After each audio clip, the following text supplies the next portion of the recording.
ರಾಜ್ಯದ ರಾಜಕೀಯ ಸುದ್ದಿಗಳನ್ನು ನೋಡೋದಕ್ಕಿಂತ ಮುಂಚಿತವಾಗಿ ನಿಮ್ಮ ಬದುಕಿನ ಮೇಲೆ ಬಹಳ ದೊಡ್ಡ ಪರಿಣಾಮವನ್ನು ಬೀರ್ತಾ ಇರುವಂತಹ ವಿಚಾರ ಯಾವುದು ಅಂತ ಹೇಳಿದರೆ ಅದು ಕೊಲ್ಲಿಯಲ್ಲಿ ನಡೀತಾ ಇರುವಂತಹ ಯುದ್ಧ.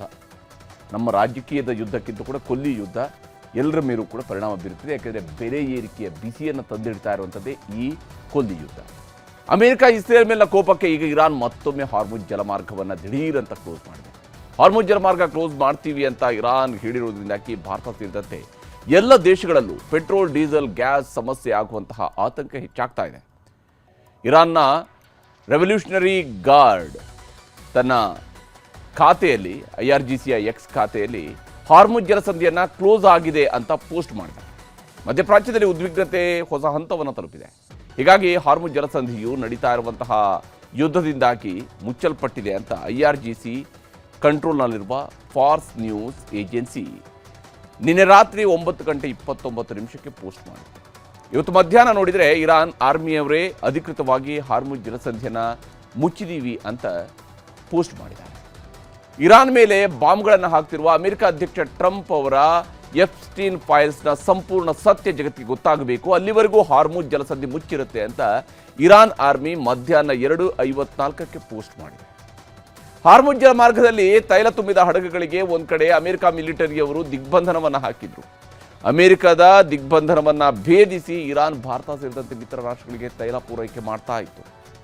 ಈಗ ನೋಡಿದರೆ ಇರಾನ್ ಅವರೇ ಹಾರ್ಮುಜ್ ಜಲಮಾರ್ಗವನ್ನು ಕ್ಲೋಸ್ ಮಾಡಿದ್ದಾರೆ.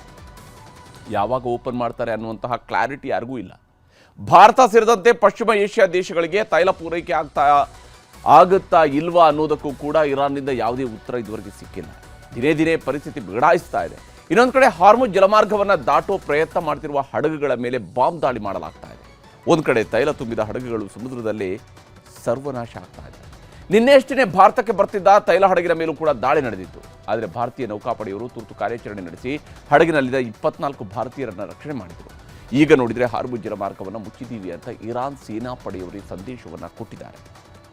ಇರಾನ್ ಅವರು ಬರೀ ಎಫ್ಸ್ಟೀನ್ ಫೈಲ್ಸ್ ವಿಷಯವನ್ನು ಮುಂದಿಟ್ಟುಕೊಂಡು ಹಾರ್ಮುಜ್ ಜಲಮಾರ್ಗವನ್ನು ಮುಚ್ಚಿಲ್ಲ. ಬದಲಿಗೆ ಇಸ್ರೇಲ್ ಅವರು IRGC ಮುಖ್ಯಸ್ಥರನ್ನೇ ವೈಮಾನಿಕ ದಾಳಿ ನಡೆಸಿ ಕೊಂದು ಹಾಕಿದ್ದಾರೆ.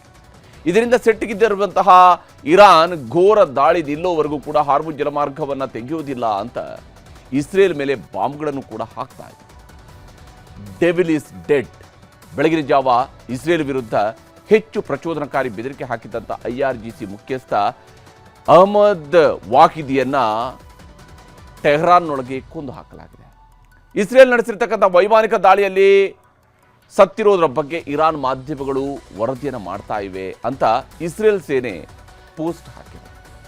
ಯಾವಾಗ ಇಸ್ರೇಲ್ ಇಂಥ ಘೋರ ದಾಳಿಯನ್ನು ಮಾಡ್ತೋ ಮರುಕ್ಷಣವೇ ಇಸ್ರೇಲ್ ರಾಜಧಾನಿ ಟೆಲ್ ಅವೀವ್ ಮೇಲೆ ಇರಾನ್ ಭೀಕರ ಕ್ಷಿಪಣಿ ದಾಳಿಯನ್ನು ಮಾಡಿದೆ. ನಮ್ಮ ಮೇಲೆ ದಾಳಿ ಮಾಡಿದ್ದಕ್ಕೆ ಪ್ರತೀಕಾರವಾಗಿ ಈ ದಾಳಿ ಅಂತ ಇರಾನ್ ಹೇಳಿಕೊಂಡಿದೆ. ಇರಾನ್ ಸೇನಾಪಡೆಗಳು ಹಾರಿಸ್ತಾ ಇರುವಂತಹ ಕ್ಷಿಪಣಿಗಳು ಇಸ್ರೇಲ್ನ ಸರ್ಕಾರಿ ಕಟ್ಟಡಗಳಿಗಷ್ಟೇ ಅಲ್ಲ, ಟೆಲ್ ಅವೀವ್ನಲ್ಲಿರುವ ಜನವಸತಿ ಪ್ರದೇಶಗಳಿಗೂ ಕೂಡ ಅಪ್ಪಳಿಸ್ತಾ ಇರುವಂಥದ್ದು. ಈಗ ಮತ್ತೊಮ್ಮೆ ಅಲ್ಲಿ ಭೀಕರತೆ ಸೃಷ್ಟಿಯಾಗಿದೆ. ಇನ್ನು ಇಸ್ರೇಲ್ನಲ್ಲಿರುವಂತಹ ಅಮೆರಿಕದ ಸೇನಾ ನೆಲೆಗಳನ್ನು ಗುರಿಯಾಗಿಸಿ ಇರಾನ್ನ IRGC ಪಡೆ ಬಾಂಬ್ಗಳನ್ನು ಹಾಕಿದೆ. ನಿನ್ನೆ ರಾತ್ರಿಯಿಂದ ಈ ಯುದ್ಧ ದಿಢೀರಂತ ತೀವ್ರವಾಗ್ತಾ ಹೋಗ್ತಿದೆ. ಇಸ್ರೇಲ್, ಇರಾನ್, ಅಮೆರಿಕದ ಮಧ್ಯೆ ಯುದ್ಧ ಶುರುವಾಗಿ 102 ದಿನಗಳಾಗುವುದು. 5 ಬಾರಿ ಶಾಂತಿ ಮಾತುಕತೆಯನ್ನು ನಡೆಸಿದ್ದಾರೆ. 3 ಬಾರಿ ಕದನ ವಿರಾಮವನ್ನು ಘೋಷಣೆ ಮಾಡಿದರು. ಆದರೆ ಇವತ್ತಿನಿಂದ ಮತ್ತೆ ಯುದ್ಧ ಜಾಸ್ತಿ ಆಗ್ತಾ ಇದ್ದು ಹಾರ್ಮುಜ್ ಜಲಮಾರ್ಗವನ್ನೇ ಕ್ಲೋಸ್ ಮಾಡಿದ್ದಾರೆ. ಇಷ್ಟಾದರೂ ಅಮೆರಿಕದ ಅಧ್ಯಕ್ಷ ಟ್ರಂಪ್ 2-3 ದಿನಗಳಲ್ಲಿ ಎಲ್ಲವೂ ಕೂಡ ಸರಿ ಹೋಗುತ್ತೆ ಅಂತ ಹೇಳ್ತಾ ಇದ್ದಾರೆ.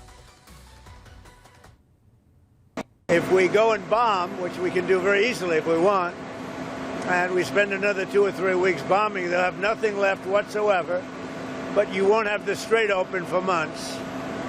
If we do the bombing, a lot of people are going to be killed. Who wants to do that? I don't. And we'll have a signed document that's actually stronger than doing the bombing. What has proven to be a very powerful thing is the blockade. The blockades turned out to be much stronger than bombing. But he was hit. He hit back. And now they've called it quits. So they're going to just leave each other alone for another week or something. But no, he hit back. They were going back and forth. And now they both agreed through me to stop. And the strait will open up right away. It'll open up immediately upon signing, which could be in 2 or 3 days.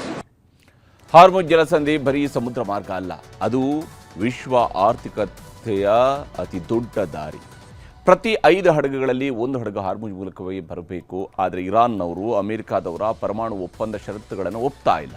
ಇಸ್ರೇಲ್ನವರು Lebanon ಮೇಲೆ ದಾಳಿಯನ್ನು ನಿಲ್ಲಿಸ್ತಾ ಇಲ್ಲ. ಈ 3 ದೇಶಗಳ ಜಗಳದಿಂದಾಗಿ ಹತ್ರ 2 ತಿಂಗಳಿನಿಂದ ಹಾರ್ಮುಜ್ ಜಲಮಾರ್ಗ ಅರ್ಧಕ್ಕರ್ಧ ಮುಚ್ಚಿ ಹೋಗಿತ್ತು. ಇದರಿಂದ ತೈಲ ಬೆಲೆ ಗಗನಕ್ಕೆ ಹೋಗ್ತಾ ಇದೆ. ಈಗ ನೋಡಿದರೆ ಹಾರ್ಮುಜ್ ಜಲಮಾರ್ಗವನ್ನು ಮತ್ತೊಮ್ಮೆ ಕಂಪ್ಲೀಟ್ ಬಂದ್ ಮಾಡ್ತಾ ಇರೋದ್ರಿಂದಾಗಿ ಮುಂದೇನಾಗುತ್ತೆ ಅನ್ನುವಂತಹ ಆತಂಕ ದೊಡ್ಡದಾಗಿ ಬೆಳೀತಾ ಇದೆ.